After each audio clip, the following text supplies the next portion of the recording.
नमस्कार दोस्तों, DD react के एक और रिएक्शन वीडियो में आप सभी का स्वागत है। मैं हूं आलोक।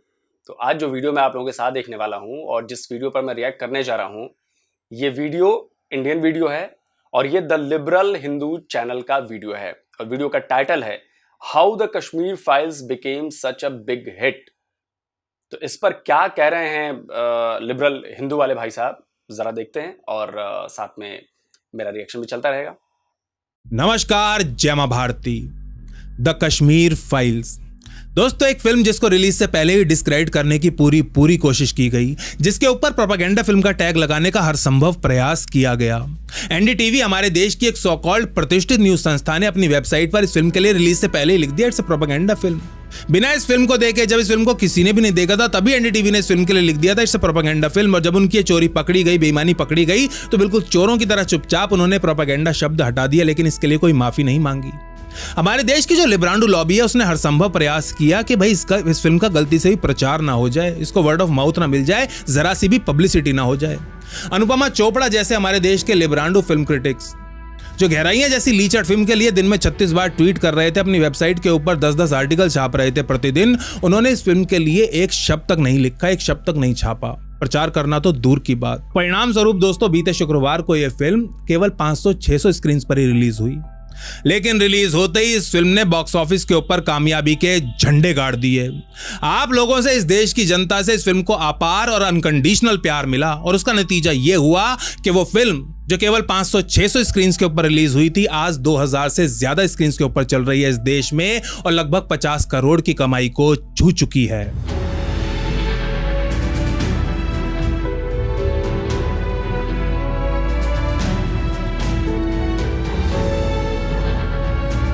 दोस्तों मेरे इस भारत महान में एक बिग बजट वेब सीरीज बना के आक्रांताओं और लुटेरों का ग्लोरिफिकेशन किया जा सकता है, उनको नायक और हीरो बताया जा सकता है।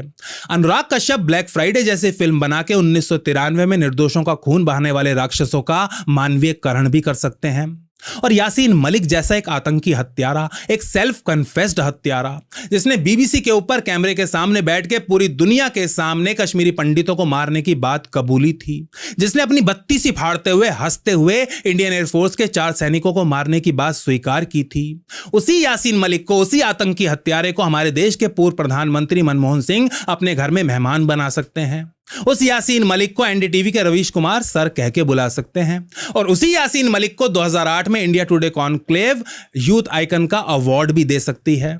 लेकिन जिन कश्मीरी पंडितों का खून उसने बहाया, उन कश्मीरी पंडितों के ऊपर फिल्म नहीं बनाई जा सकती, उनके दर्द के ऊपर फिल्म नहीं बनाई जा सकती। और यदि आप ऐसी फिल्म बनाने का काम करते हैं तो आपके और आपके परिवार को, आपके बच्चों को जान से मारने की धमकी दी जाएगी। यदि आप उस फिल्म का प्रचार करते हैं, आप एक यूट्यूबर हैं, उस फिल्म का रिव्यू करते हैं, पॉजिटिव रिव्यू करते हैं, तो आपको भी जान से मारने की धमकी दी जाएगी। आपको कॉल्स की जाएंगी, ईमेल करके आपको और आपके परिवार को जान से मारने की धमकी दी जाएगी। आपके चैनल्स के ऊपर नकली यानी कि फेक कॉपीराइट स्ट्राइक्स दी जाएंगी। दोस्तों 2005 में स्टीवन स्पीलबर्ग म्यूनिक नाम की फिल्म बना सकते हैं और उनकी उस फिल्म को गोल्डन ग्लोब समेत कई बड़े बड़े अवार्ड्स भी मिल सकते हैं, लेकिन 2022 में विवेक अग्निहोत्री नाम का एक भारतीय डायरेक्टर कश्मीर फाइल्स नहीं बना सकता और यदि वो ऐसा करता है तो उसको पूरी तरह बॉयकॉट कर दिया जाएगा।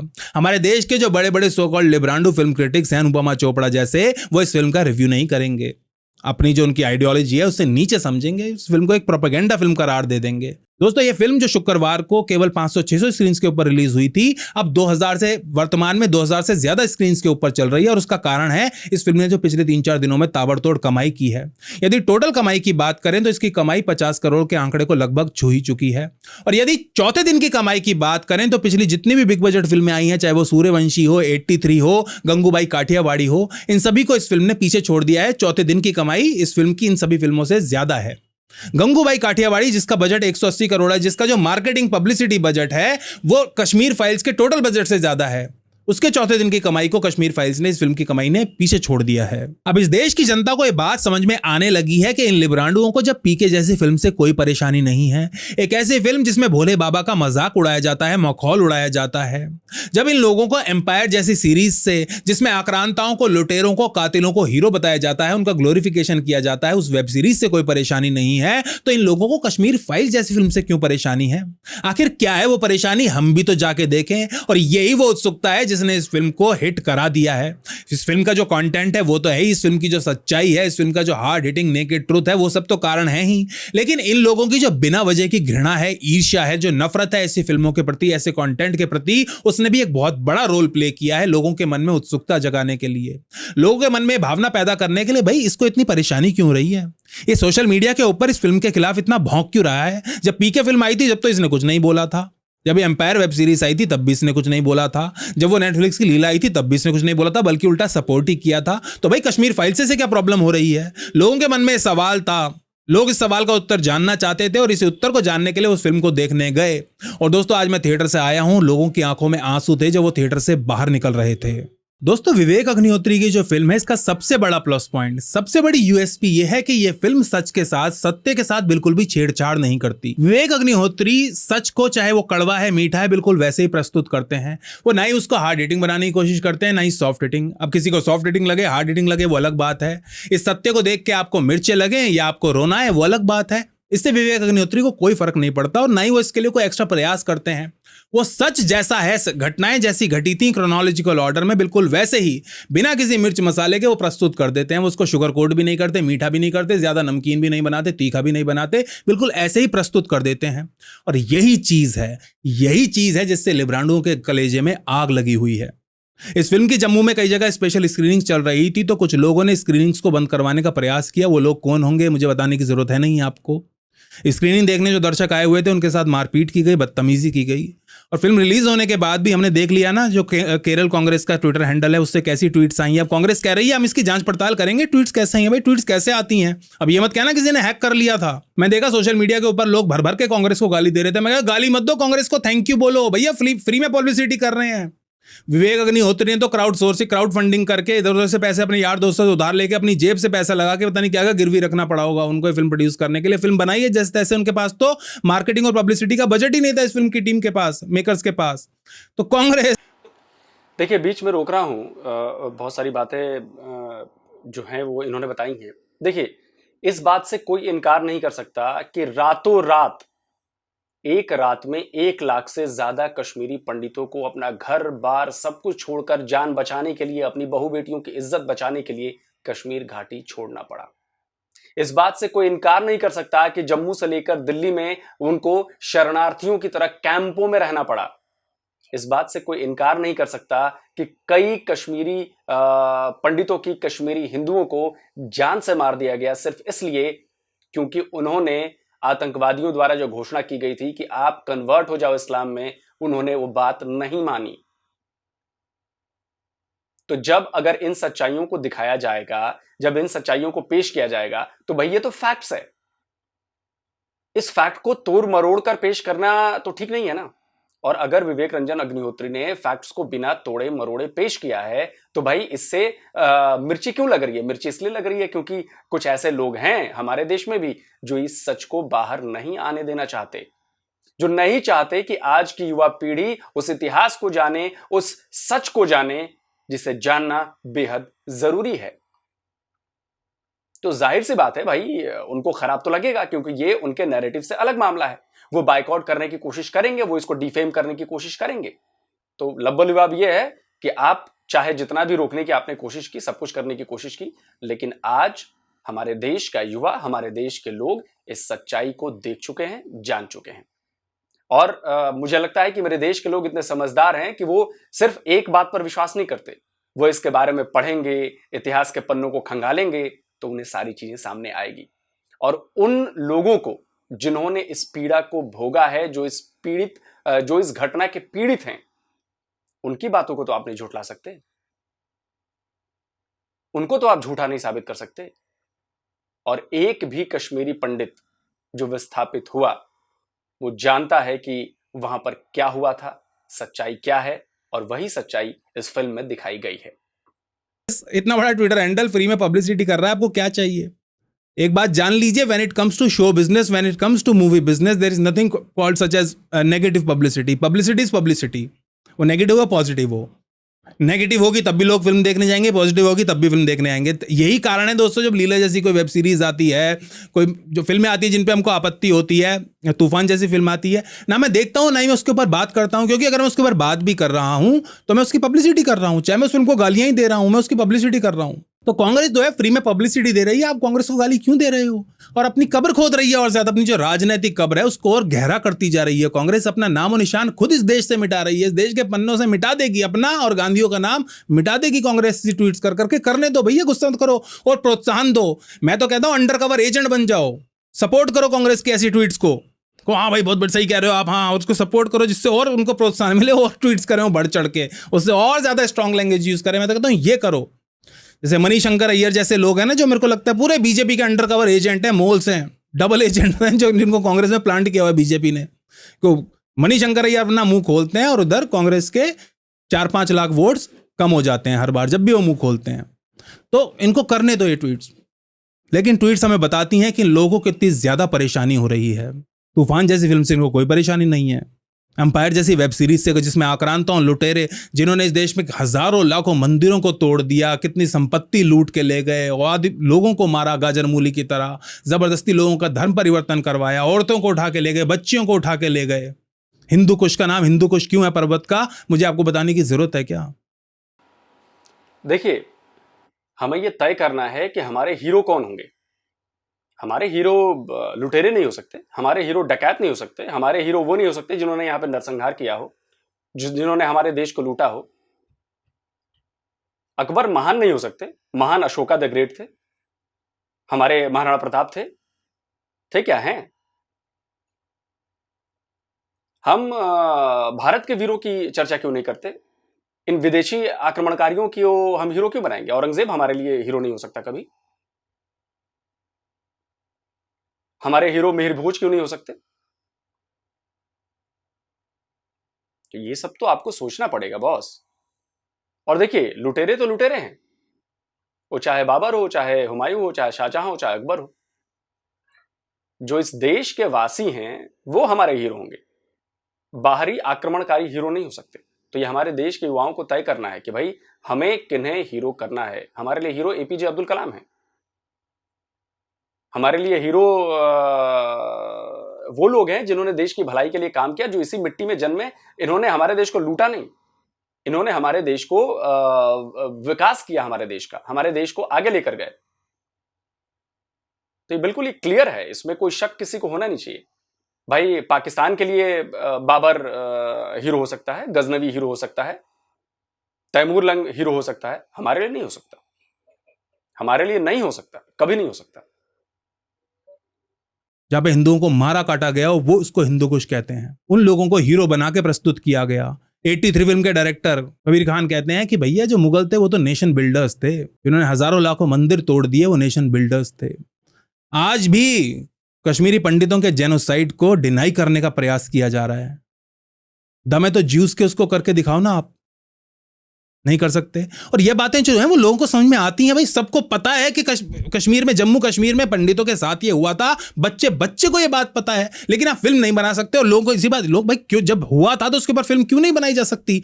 गुजरात दंगों के ऊपर फिल्म बनाई जा सकती है। Nandita Das, so called intellectual film maker और एक्ट्रेस, वो गुजरात दंगों पर फिल्म बना सकती हैं और उनकी फिल्म को कांग्रेस की सरकार नेशनल अवार्ड भी दे सकती है। और लोगों को ये बात समझ में आती है, इसीलिए लोगों ने इनके मुंह पे तमाचा दे के मारा है। जो इलेक्शन में इनके तमाचे पड़े वो सब उससे समझ में नहीं आया, कल ठिकाने नहीं आई है कांग्रेस की। अभी भी ऐसी हरकतें चल रही हैं। मैं कहता हूं चलने दो, खुद अपनी राजनीतिक कब्र को गहरा करते जा रहे हैं, अपनी शैया खुद बिछा रहे हैं, लकड़ियों का इंतजाम अपने लिए खुद कर रहे हैं, अपनी राजनीतिक शैया के लिए। करने दो, हमें ऐसी फिल्मों को और ज्यादा हिट बनाना है। मैं पहले दिन से कहता हूं, लोगों ने इस बार कर दिखाया है और ये कम से कम 200 करोड़ पे जानी चाहिए फिल्म। जिससे कि अभी विवेक अग्निहोत्री कह रहे हैं कि उनके पास इतना मटेरियल है कि पूरी फिल्म में समा ही नहीं सकता था, इसलिए वो अभी एक वेब सीरीज भी इसके ऊपर लेके आएंगे और बहुत जरूरी है दोस्तों। मैं तो खुद जाके क्योंकि बहुत जरूरी है ऐसी फिल्म बने, नहीं तो वैसी ही फिल्में बनेंगी जैसी बनाई थी विनोद चोपड़ा ने शिकारा। कितना बड़ा अपमान था वो कश्मीरी पंडितों का यार, मतलब जले पे नमक छिड़का था आपने। मत बनाते इससे आप फिल्म यार, कुछ और बना लेते, नहीं था जरूरी। किसी ने नहीं कहा था इसके ऊपर फिल्म बनाओ। एक कश्मीरी पंडित ने ज्यादा जख्म लेके बैठे हैं उनके, और एक खुद कश्मीरी पंडित ने बनाई। दोस्तों बहुत ही सिंपल सा लॉजिक है जिसने इस फिल्म को इतना बड़ा हिट बना दिया है, और यही वो लॉजिक है जिसने ट्रंप को अमेरिका का राष्ट्रपति बना दिया था। जब आप किसी आदमी के पीछे, किसी फिल्म के पीछे बिना वजह हाथ धो के पड़ जाता है ना, एक बहुत बड़ा वर्ग किसी भी देश का एक फिल्म के पीछे, एक आदमी के पीछे हाथ धो के पड़ जाता है। क्यों? क्योंकि उस फिल्म की जो आइडियोलॉजी है, उस व्यक्ति की जो आइडियोलॉजी है, इस वर्ग की आइडियोलॉजी से मैच नहीं रही, इसलिए उसके पीछे पड़ जाते हैं, उसे बैश करना शुरू कर देते हैं। तो एक दूसरा वर्ग होता है जिसके मन में सहानुभूति पैदा होनी शुरू हो जाती है उस आदमी के लिए, उस फिल्म के लिए। यह वर्ग कहता है भाई ऐसा भी क्या अपराध कर दिया इस आदमी ने, इस फिल्म ने। जब इस देश में पीके जैसी फिल्म बन सकती है, एम्पायर जैसी वेब सीरीज बन सकती है, लीला जैसी एम्पायर वेब सीरीज बन सकती है, तूफान जैसी फिल्म बन सकती है, तो ये कश्मीर फाइल्स जैसी फिल्म क्यों नहीं बन सकती, जो सच में हुआ था कश्मीरी पंडितों के साथ। यही कारण था कि ट्रंप जीत गए थे। जब ट्रंप की बैशिंग शुरू हो गई तो लोगों ने कहा यार ट्रंप ने ऐसा क्या अपराध कर दिया है। ये दूसरी तरफ हिलरी क्लिंटन है जिसके पीछे इतना बड़ा बैगेज है, जिसके पीछे बेनगाजी है, जिसके ऊपर करप्शन के चार्जेस हैं, जो अमेरिका के इतिहास की इकलौती फर्स्ट लेडी है जिसके ऊपर करप्शन की इन्वेस्टिगेशन हुई, इंक्वायरी कमेटी बैठी। यही कारण था, इतना उसको बैश किया कि दूसरा वर्ग ने बोला यार ऐसा भी इसने क्या कर दिया, और सहानुभूति पैदा हो गई, उन्होंने ट्रंप को जिता दिया। अगर इतना ओवर द टॉप जाके, अब आउट ऑफ द वे जाके ट्रंप की बैशिंग नहीं करते तो कभी नहीं जीतता, कभी प्रधानमंत्री नहीं, वो कभी राष्ट्रपति नहीं बनता अमेरिका का। इन लोगों की जो खुद की आइडियोलॉजी है सब तो साफ हो गई है ना, प्रोपेगेंडा। इनकी फिल्मों का हाल देख लो आप। कबीर खान की जो फिल्म आई वो 83, उसका कितना, रणवीर सिंह की, दीपिका पादुकोण कितना बुरा हाल हुआ, जबकि हर लिहाज से वो एक अच्छी फिल्म थी। मैंने थोड़ी बहुत देखी है, हर लिहाज से एक अच्छी फिल्म थी। कितना बुरा हाल हुआ उसका, मतलब पैसे कवर नहीं कर पाई बिल्कुल भी। इतनी बड़ी बिग बजट फिल्म बहुत बुरी तरीके से फ्लॉप हुई। गंगूबाई काठियावाड़ी 180 करोड़ रुपए का बजट है उसका, फ्लॉप, सुपर फ्लॉप फिल्म है। अगर देखा जाए, अगर वो 100 करोड़ भी कमा ले, 150 करोड़ भी कमा ले, 200 भी कमा ले, तब भी वो फ्लॉप है। 180 करोड़ की फिल्म अगर कम से कम 300 साढ़े 300 करोड़ नहीं कमा रही तो फ्लॉप की कैटेगरी में ही आएगी। तो दोस्तों कश्मीर फाइल्स जो फिल्म है, फिल्म तो अच्छी आई, आउटस्टैंडिंग फिल्म है। प्रोडक्शन क्वालिटी की बात करें, राइटिंग की बात करें, एक्टिंग भी टॉप नॉच है। सभी एक्टर्स, सभी इसमें एस्टेब्लिश्ड एक्टर्स हैं, अच्छे नाम है, और सबने बहुत अच्छा काम किया, अपना अपना बेस्ट काम किया है। तो फिल्म तो हर लिहाज से अच्छी है ही, और फिल्म को देख के आपको बहुत अच्छा लगेगा, रोना आएगा, आपके मन में बहुत गुब्बार फूटेंगे ना दुख के, दर्द के, और आप कहोगे कि यार कुछ देखा है, आपके साथ रहेगी कई दिनों तक। ये सब चीजें तो अपनी जगह हैं ही, लेकिन बात जो मुझे सबसे ज्यादा तसल्ली दे रही है, सबसे ज्यादा संतुष्टि दे रही है, वो ये कि इस फिल्म की वजह से जो लिब्रांडो है, हमारे लेफ्टिस्ट हैं, कम्युनिस्ट हैं, इनकी छाती पे जो सांप लौट रहे हैं, इनके जो कलेजे फट रहे हैं ना, वो देख के मुझे बहुत ज्यादा संतुष्टि मिल रही है। मैं तो इनकी ट्वीट्स पढ़ रहा हूँ, ये जो जहर उगल रहे हैं सोशल मीडिया के ऊपर, उसे देख के, उसे पढ़ के मुझे इतनी ज्यादा खुशी हो रही है, इतनी संतुष्टि मिल रही है। मैं कह रहा हूँ लगने दो आग, ऐसी फिल्में और बनाओ, और इनके पिछवाड़े जलाओ, और आग लगाओ। पीके जैसे फिल्म आती है, बड़े खुश होते हो ना, अब लो, अब ऐसी और आएंगी, अब वेब सीरीज आएगी और ऐसी फिल्में आती रहेंगी। अब अजमेर के ऊपर फिल्म आएगी, जो जो पीछे कांड हुए इतिहास में, जो जेनोसाइड होता आया हिंदुओं का, उसके ऊपर फिल्में आएंगी, डॉक्यूमेंट्रीज आएंगी। अभी तो देखते जाओ तुम लोग भाई। अब इस देश की जनता जाग चुकी है, आएंगी और वो हिट भी होंगी, पैसे भी कमाएंगी, और तुम लोग सिर्फ यही करते रह जाओगे, सोशल मीडिया के ऊपर अपनी छाती पीटते रह जाओगे। दोस्तों अगर आपने कश्मीर फाइल्स नहीं देखी है तो तुरंत अपने नजदीकी सिनेमाघर में जाके देखिए। पूरे परिवार के साथ देख सकते हैं फिल्म में, ऐसा कुछ नहीं है जो आप परिवार के साथ नहीं देख सकते। फिल्म को जाइए, देखिए, और दूसरे लोगों से भी कहिए कि इस फिल्म को जाके देखें। जितना आप इसको वर्ड ऑफ माउथ पब्लिसिटी दे सकते हैं जरूर दीजिए, और बहुत जरूरी है कि हम इस फिल्म को देखें और एक बहुत बड़ा हिट बनाएं। जल्दी मिलेंगे एक और वीडियो के साथ। जय मां भारती, जय हिंद।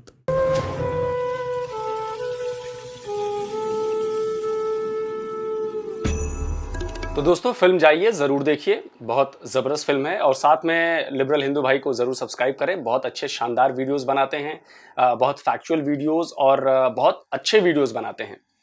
खैर आगे बढ़ते हैं। इस फिल्म में एक कैरेक्टर है जो कृष्णा है, वो डायलॉग मुझे बड़ा पसंद है। वो कहता है कि जब मजलूमों को सताया जाएगा, उनके ऊपर अत्याचार किया जाएगा, तो भाई वो हथियार तो उठाएंगे ना। कश्मीरी पंडितों ने तो हथियार नहीं उठाया कभी। सोचिए, ये 2 लाइन का जो डायलॉग है वो पूरी कहानी बयां करता है। भाई जुल्म तो कश्मीरी पंडितों पर भी हुआ, कश्मीरी पंडितों को के घर जलाए गए, उनको मारा गया, रातों रात उन्हें घाटी खाली करनी पड़ी, अपने ही देश में शरणार्थियों की तरह रिफ्यूजी कैंप में रहना पड़ा। उन्होंने तो हथियार नहीं उठाए, और ये बात फैक्ट है। उन्होंने शिक्षा को अपना अधिकार बनाया, उन्होंने शिक्षा को अपना हथियार बनाया। लाख प्रॉब्लम रही, रिफ्यूजी कैंप में रहे, लेकिन उन्होंने पढ़ाई की, अपने बच्चों को पढ़ाया लिखाया, और आज कश्मीरी पंडित, कश्मीरी हिंदू देश ही नहीं दुनिया के कोने कोने में बड़े बड़े पदों पर बैठे हैं।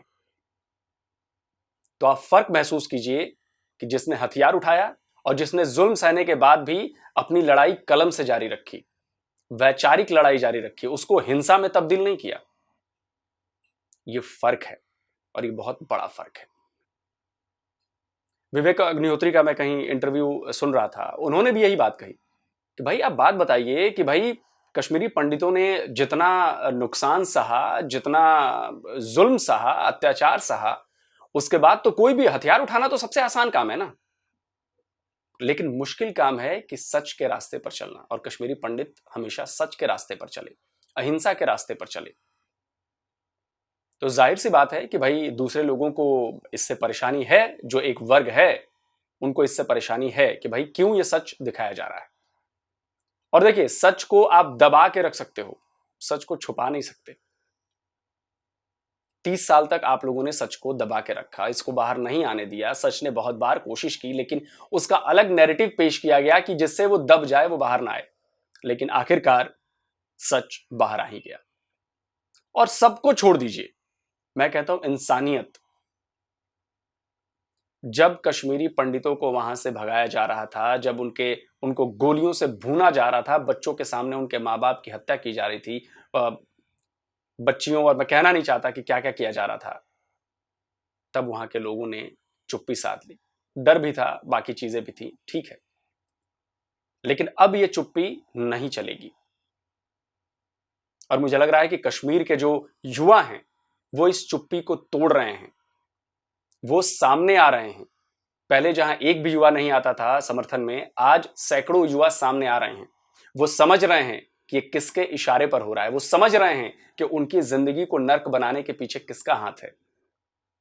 कट्टरपंथियों का, चरमपंथियों को, इनको सबको सपोर्ट पाकिस्तान से मिलता है। और ये कोई लुकी छुपी बात नहीं है। और कश्मीर के लोगों ने धीरे धीरे इस बात को महसूस कर लिया है और वो अब प्रोग्रेसिव जीवन जीना चाहते हैं। लेकिन साथ ही वो ये भी चाहते हैं कि इतिहास को बताया जाए। वहां पर आतंकवादियों के हमले में मुसलमान भी मारे गए। तो आप इस सोच को सोचिए, उनको सिर्फ अपना फायदा दिखता है, पाकिस्तान को अपना फायदा दिखता है, वो सब कुछ है। लेकिन इसका मतलब ये नहीं हुआ कि कश्मीरी हिंदुओं के जेनोसाइड को आप दबा देंगे, कश्मीरी पंडितों के दुख को आप बाहर नहीं आने देंगे। वो किसी भी शक्ल में आ सकती है, वो फिल्म में, किताबों में, सब में, क्योंकि हम इस देश के आजाद नागरिक हैं और हम सबको अपनी बात कहने का हक है। जो लिबरल हिंदू वाले भाई साहब ने बात कही कि भाई सबको हर तरह की फिल्में बन सकती हैं, हर तरह की चीज हो सकती है, तो भाई कश्मीरी पंडितों के ऊपर फिल्म क्यों नहीं बन सकती? कश्मीरी पंडितों की बात दुनिया के सामने क्यों नहीं आ सकती? मैं कहीं पढ़ रहा था, एक बड़े पत्रकार हैं, उन्होंने कहा कि मैं गोधरा पर फिल्म बनाना चाहता हूं, तो प्रधानमंत्री जी आप मेरा फिल्म का रिलीज रुकवा तो नहीं देंगे? अरे भाई, किसने रुकवाया है? आप बनाइए फिल्म। तो हम एक आजाद मुल्क के वासी हैं और सबको अपनी अपनी बात कहने का हक है और इसमें किसी को ऐतराज नहीं होना चाहिए। तो जल्दी मिलता हूं एक और नए वीडियो के साथ। नमस्कार, जय हिंद।